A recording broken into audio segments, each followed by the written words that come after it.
Well, welcome to a new segment here on BRC TV. We're going to bring you this each Friday with the professionals, and today I'm joined by John Mcleod and Tom Henjak from MacBet. John, welcome to the program. You're a familiar face around Brisbane racetracks for a long time, but not necessarily as a punter always. You've crossed the fence some time ago. Yeah, it was, I don't know, around about 15 years ago I gave away the booking. Had a stand here for, I was a bookie for about 20-something years. So I'm sort of starting to get a bit old in the tooth. We all are. But I was really early in the piece. I was the whippersnipper, and now I've become the I can't call myself the old gun. It might be the old. It's been good. I've loved it. It's a business that I really enjoy. You know, you never stop learning at the caper, and it's something that I want to do. Till they put me in the box. And you've put together a good young team around you, so you can feel a little bit youthful with guys like Tom on your side. Yeah, I think that's part of it. You've got to keep on changing things up and looking for new things, and if you don't, you get left behind. So, things that I really thought was really important probably 10 years ago have become insignificant. So you've got to change. Tom, you've sort of newer to the scene than what John is, but you're very much a part of the MacBet team, and we see you here each and every week. You love watching them in the yard? Oh, yeah, you just can't beat being at the races every Saturday, to be honest. There's nothing like it in the world. I quit my job probably, I think it was a month or two ago now, and haven't looked back. And yeah, I joined MacBet probably a year ago. Just love working with the team. Can't speak highly enough of John and what he's been able to teach me, and to be honest, what everyone around the track's been able to teach me. I think the trainers and the jockeys have been very, supportive of it, and they give you a lot of information. You just got to get down to the track to experience it.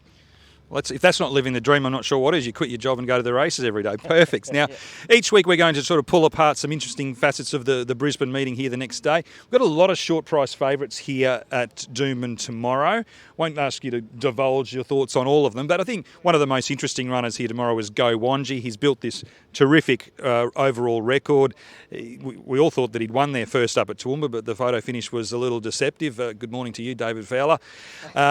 Gets to 13.50 tomorrow. We'll start with you, Tom. You've done this race. Are we with or against Go Wanji here? You offer a potentially sticky draw. We know he'll get back, and you obviously look at your maps closely, but what are we doing with Go Wanji here tomorrow? I think you got to be with him. He's just a racehorse. You kind of look at the other horses in the field. They're a lot in and out. Go Wanji, he's only had a few starts, and he's just putting together a formidable record, and he keeps taking that next jump each time we see him.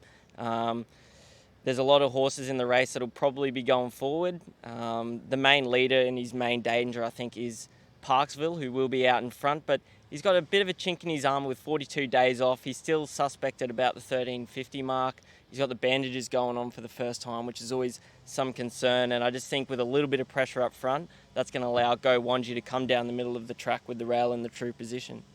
John, do you concur with that? Yeah, I do. I think the most important part of that is what Tom, he did see it at Toowoomba when it raced up there, and you thought that it really needed the run, if anything. Yeah. So, if this horse makes, 2 or 3 lengths improvement like you would think it would, it'll just power over the top of them. I think, Tom, you were talking about, can this make the jump into a Stradbroke or whatever? It's not out of the realms of possibility. The horse has got to turn a foot and you need it. The only question mark with it is, giving horses a quality start. That's the problem. Yeah, sometimes that can catch up to them. Won't ask you to give too much more away, but as I said, a lot of short price favourites. Is there any that you're going to be opposing there tomorrow?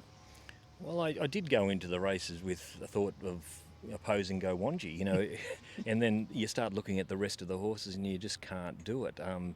I really wanted to see how he performed off a slowish sort of speed, because the day he won here, they did go along very quickly, and he just charged over the top of them and just beat them easy. Now, the other day at Toowoomba, I think his last 200, he ran around about, on our figures, 8 or 10 lengths fast for that last 200, which it can't be right. But even if it's 5 lengths fast, it's huge figures. So against this lot, if they run along fairly quickly and he comes to the outside, Cassidy's riding really well. I like backing Cassidy. I think he knows, he's been around and done it. he'll just track into the race, and he's got that turn of foot to charge over the top of him. Okay, so we'll go with Go Wanji late in the day there. The last race gets a bit trickier, opens up a little bit more. Big talking point in Queensland this week's Gypsy Goddess going to the Group 1 Vinery. We've seen the Queensland fillies super competitive this year in Hinged winning a Group 1, Star Tonte's just missing. Give us a line on your numbers where Gypsy Goddess fits into the picture and whether you think she measures up down there against the Group 1 fillies in Sydney. Yeah, I think historically you'd probably say that Queensland horses going down there, there's a big class jump, but what we've seen over the last few years, there really might not be a lot of difference between that. And as you said, Star Tonte's bringing that form down, and then you're seeing Prince of Boom behind her come out and be spectacular this season. I just love the way that Gypsy Goddess travelled on the bridle that entire race. They went really hard in front, which kind of put it on for the back markers, but Kyle Wilson-Taylor on board her never really flinched at all and never looked in trouble. She just cruised into the race and put them away pretty easily. And I really like the jockey booking of William Pike. I think he's going to really suit this horse down to the ground, ridden cold and just blend into the race at the right time. Well, hopefully she does handle those wet conditions at Rosehill and measures up as we expect. We love a Queensland Group 1 running up here. Thanks, John. Thanks, Tom. You can get all the information at macbet.com.au. We're proud for the guys to be joining us here on BRC TV, and we look forward to speaking to you both again next week. Good luck at the weekend. Thanks, Nathan.